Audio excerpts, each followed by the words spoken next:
ജസ്ന തിരോധാന കേസിൽ തുടരന്വേഷണം പ്രഖ്യാപിച്ചു. ജസ്നയുടെ പിതാവ് സമർപ്പിച്ച പുതിയ തെളിവുകളുടെ അടിസ്ഥാനത്തിലാണ് തിരുവനന്തപുരം CJM കോടതിയുടെ ഉത്തരവ്.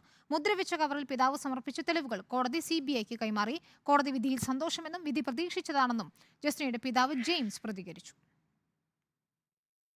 ജസ്ന തിരോധാന കേസിൽ അന്വേഷണം അവസാനിപ്പിച്ച CBI നടപടിക്കെതിരെയാണ് പിതാവ് ജെയിംസ് ജോസഫ് കോടതിയെ സമീപിച്ചത്. പല മേഖലകളിലും CBI സംഘം അന്വേഷണം നടത്തിയിരുന്നില്ല എന്നതായിരുന്നു ജസ്നയുടെ പിതാവിന്റെ വാദം. തന്റെ സമാന്തര അന്വേഷണത്തിൽ CBI കണ്ടെത്താത്ത പല തെളിവുകളും ലഭിച്ചുവെന്നും ജെയിംസ് കോടതിയിൽ അവകാശപ്പെട്ടു.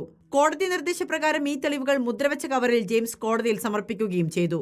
ഇതിനു പിന്നാലെയാണ് CBIയുടെ കേസ് ഡയറി തിരുവനന്തപുരം CJM കോടതി വിളിച്ചുവരുത്തിയത്. ജെയിംസ് സമർപ്പിച്ച തെളിവുകളും CBIയുടെ കേസ് ഡയറിയും വിശദമായി പരിശോധിച്ചതിനു ശേഷമാണ് തുടരന്വേഷണത്തിനുള്ള കോടതിയുടെ നിർദ്ദേശം. ജസ്നയുടെ അജ്ഞാത സുഹൃത്തിനെ താൻ കണ്ടെത്തിയെന്നും മകളുടെ തിരോധാനത്തിൽ ഈ സുഹൃത്തിന് ബന്ധമുണ്ടെന്നും ജെയിംസ് കോടതിയിൽ ചൂണ്ടിക്കാട്ടിയിരുന്നു. ജസ്ന രഹസ്യമായി പ്രാർത്ഥിക്കാൻ പോകാറുണ്ടായിരുന്ന പ്രാർത്ഥനാ കേന്ദ്രം സംബന്ധിച്ചും ജെയിംസ് കോടതിയിൽ ചില സൂചനകൾ നൽകിയിട്ടുണ്ട്. ഈ തെളിവുകൾ മുൻനിർത്തി തുടരന്വേഷണം നടത്തണമെന്നാണ് കോടതിയുടെ നിർദ്ദേശം. വിധി പ്രതീക്ഷിച്ചത് തന്നെയായിരുന്നു. എന്നുവെച്ചാൽ ഒരു തുടരന്വേഷണം വേണമെന്ന് പറഞ്ഞാൽ ഒരു പെറ്റീഷൻ കൊടുക്കുമ്പോൾ കോടതി എന്തായാലും അതിന് അനുകൂലമായിട്ട് വിധിക്കുമെന്ന് എനിക്ക് പ്രതീക്ഷ ഉണ്ടായിരുന്നു. എന്തായാലും വിധി സ്വാഗതാർഹമാണ്, സന്തോഷമുണ്ട്.